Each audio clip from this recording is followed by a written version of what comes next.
Hello, everybody. So, I want to go over 3 new insights from the StoneCo conference call. I've been listening to their conference calls for a long time, so I'm only focusing on what I believe is new this quarter and worth mentioning here. So, the first insight that I have from StoneCo is that they are the official sponsor of Big Brother, which they call BBB23 over there. BBB23 because it's the 23rd season of Big Brother on TV Globo in Brazil. And from what I understand, this is a major deal. This is an actual major deal, and I did some research. I actually went on their streaming website and started streaming something to see what that looked like. And it's very involved. So you have 3 brands that are the sponsor of the show. And knowing that this is one of the most popular show in Brazil. And actually you have StoneCo and Mercado Libre, and I own both. And they're both sponsored of the show. And then you have CR, which is like a ham brand that's the sponsor too. Anyways, I suggest you look at this on YouTube if you're investing in any of these companies. It's very, very interesting.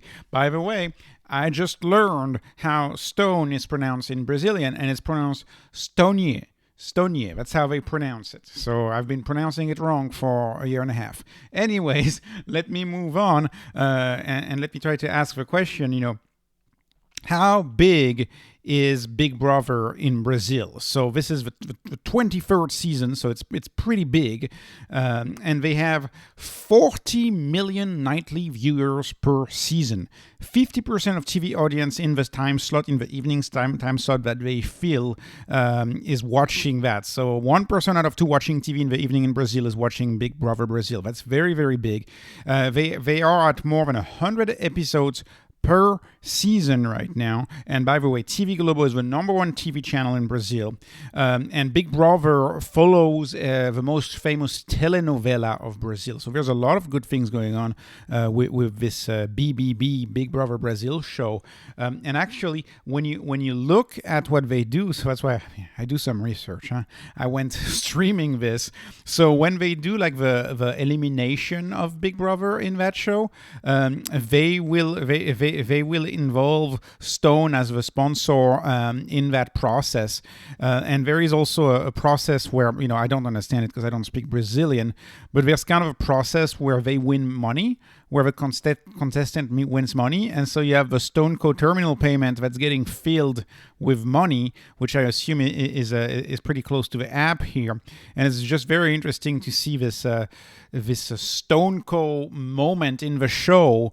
And it lasts a minute and a half, actually, and it's displayed in front of 40 million people for more than 100 episodes, right? So it's a lot to get excited about, I would argue, for StoneCo. And before I transition to PIX, I will make a note that PIX is included in their app, right? So they are riding the PIX wave. And so let me now talk about PIX. So what is PIX? Well, I would argue PIX is a threat to Visa and MasterCard much more than it is to StoneCo. So PIX is a payment system, a peer-to-peer payment system that was set up by the Central Bank of Brazil. And it is pretty much a very inexpensive payment system that, in my view, competes directly with Visa and MasterCard. And Stone has embedded and been behind PIX since the beginning. In fact, when you see the Big Brother show, right, they have PIX right there as an option on their app.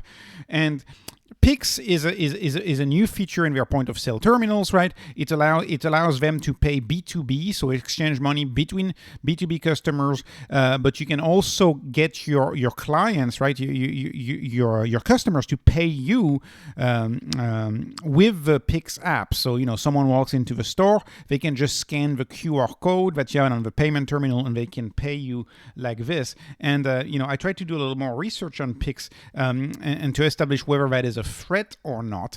And my conclusion here is that PIX is not a threat to StoneCo, because when I look at PIX, for example, and the adoption, we can see that PIX is mostly a peer-to-peer payment system right now. Even though it's gaining some share, it's been right at about 75% peer-to-peer use, right, for the past, a year and a half, at least a year and a half. And the product PIX has been around in Brazil since late 2020. So we have a lot of look back for PIX.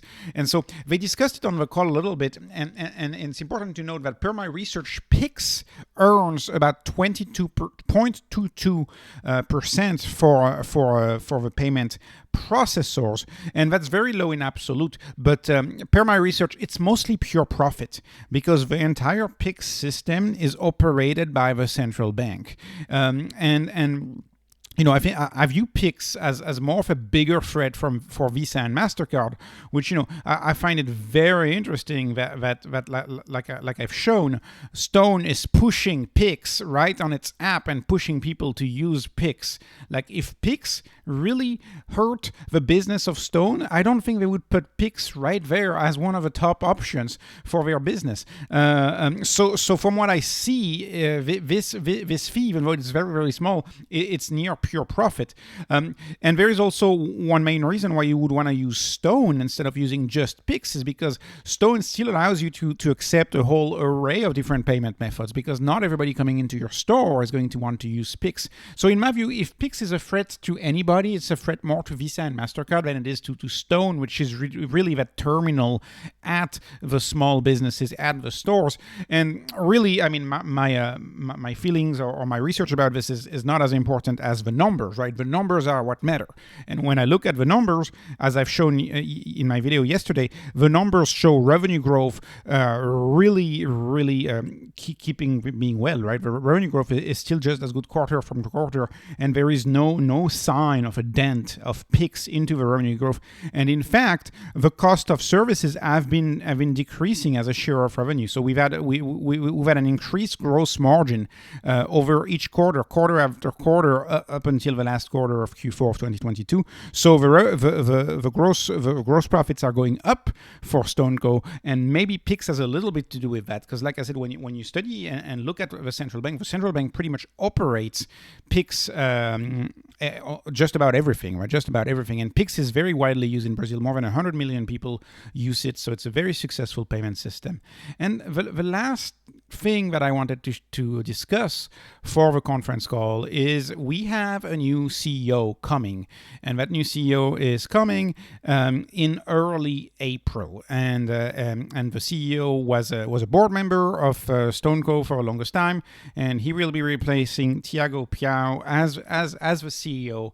And Thiago Piau will become a board member. So the founder is still involved, but it's just going to take a step back while the new CEO is going to come. And they've had a few changes as far as the leadership goes. They seem to be a very close-knit relationship, by the way.